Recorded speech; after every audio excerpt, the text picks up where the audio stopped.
ఈరోజు మన తెలుగుదేశం పార్టీ ఆవిర్భావం జరిగి 43 సంవత్సరాలు అవుతా ఉంది. 43వ ఆవిర్భావం దినోత్సవ కార్యక్రమానికి ఇక్కడికి వచ్చేసిన తెలుగుదేశం పార్టీ నాయకులు, కార్యకర్తలు, అభిమానులందరికీ పేరు పేరున నా హృదయపూర్వక నమస్కారాలు, అభినందనలు తెలియజేస్తున్నాను. ఒక సదుద్దేశంతో, ఒక పవిత్రమైన ఆశయంతో స్వర్గీయ నందమూరి తారక రామారావు గారు ఆనాడు ఉన్న రాజకీయ పరిస్థితుల దృష్ట్యా తెలుగు వారికి స్వతంత్రంగా వ్యవహరించే ఒక రాజకీయ వేదిక కావాలి, తెలుగు వారి యొక్క ఆత్మగౌరవాన్ని నిలబెట్టి ఆత్మవిశ్వాసంతో ముందుకు తీసుకెళ్లే ఒక రాజకీయ పార్టీ కావాలి. మదరాసులుగా ఇతర రాష్ట్ర ప్రజలుగా గుర్తింపబడుతున్న మనకి ఈ జాతికి ఒక ఔన్నత్యం ఉంది, దాన్ని ప్రపంచానికి చాటి చెప్పాలనే ఒక సదుద్దేశంతో ఎన్టీ రామారావు గారు ఈ పార్టీని ఎస్టాబ్లిష్ చేశారు.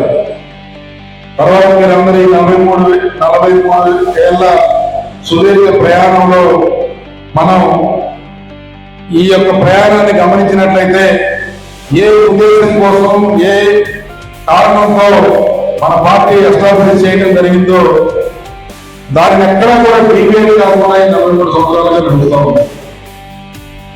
రైతుల కోసం, రైతు కూలీల కోసం, బడుగుబలైన వర్గాల కోసం, ముస్లిం మైనారిటీ సోదరుల కోసం, సమాజంలో అణగారిన వర్గాలు, అక్కడికి ఉన్న వర్గాలు, సమాజంలో వివక్షితులైన వర్గాలకి అండగా ఉండి చేదుల వారంలో ఉండే హక్కులు తెచ్చుకొని వారికి ఒక భరోసా కల్పించడమే కాకుండా సమాజంలో ఒక సమానత్వాన్ని గుర్తింపుని ఇవ్వడమే కాకుండా మన అభివృద్ధికి, మన ప్రాంత అభివృద్ధికి, మన బిడ్డల బంగారు భవిష్యత్తుకి బాటలు వేసిన పార్టీ తెలుగుదేశం పార్టీ.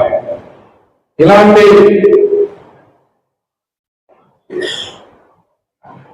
సహజంగా అధికారం కోసం ఒక వ్యక్తి స్వార్థం కోసం ఇటీవల కాలంలో పుట్టిన పార్టీని చూసాం, వైఎస్ఆర్ కాంగ్రెస్ పార్టీ. అడ్డగోలుగా సంపాదించిన డబ్బుల్ని, అభివృద్ధి కార్యక్రమాలతో సంపాదించిన డబ్బుల్ని జాగ్రత్త చేసుకోవడానికి, కేసులు మాఫీ చేసుకోవడానికి రాజకీయ పార్టీ పెట్టి ప్రజలకి కలపల్లి మాటలు చెప్పి అధికారంలోకి వచ్చి 5 సంవత్సరాలు ఎలాంటి విధ్వంసం చేశారో మనం చూసాం.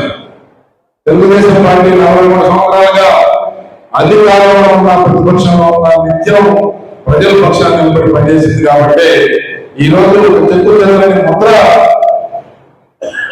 తెలుగువారి గుండెల్లో, ప్రపంచవ్యాప్తంగా తెలుగువారి గుండెల్లో ఒక ముద్ర వేయగలిగింది. ఒక వ్యక్తి కోసం నిలబడిన పార్టీ కాదు ఇది.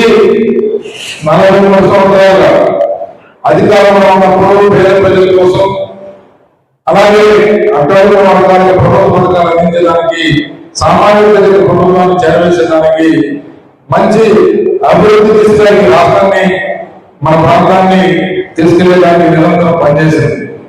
అపోజిషన్ లో, ప్రతిపక్షంలో అప్పుడప్పుడు ఎదురులేక మాయలో పడి ప్రజలు మనకి ఒకసారి ప్రతిపక్షంలో కూర్చోబెడితే అయినా సరే ప్రజలు ఇచ్చిన బాధ్యతని నిర్వర్తిస్తూ ప్రజలకు అండగా ప్రతిపక్షంలో పోరాటం చేసిన పార్టీ తెలుగుదేశం పార్టీ. ఎప్పుడు ఇబ్బంది జరిగినా, ప్రజలకు నష్టం జరుగుతున్నా, ప్రాంతాలకు అన్యాయం జరుగుతున్నా నిలబడి కొట్లాడి ఎంత నిర్బంధాలైనా సరే ఎదుర్కొని పనిచేసిన పార్టీ తెలుగుదేశం పార్టీ. కాబట్టి ఈ పార్టీని మరో 50 సంవత్సరాలు కాపాడుకోవాల్సిన బాధ్యత మనందరిపై ఉంది.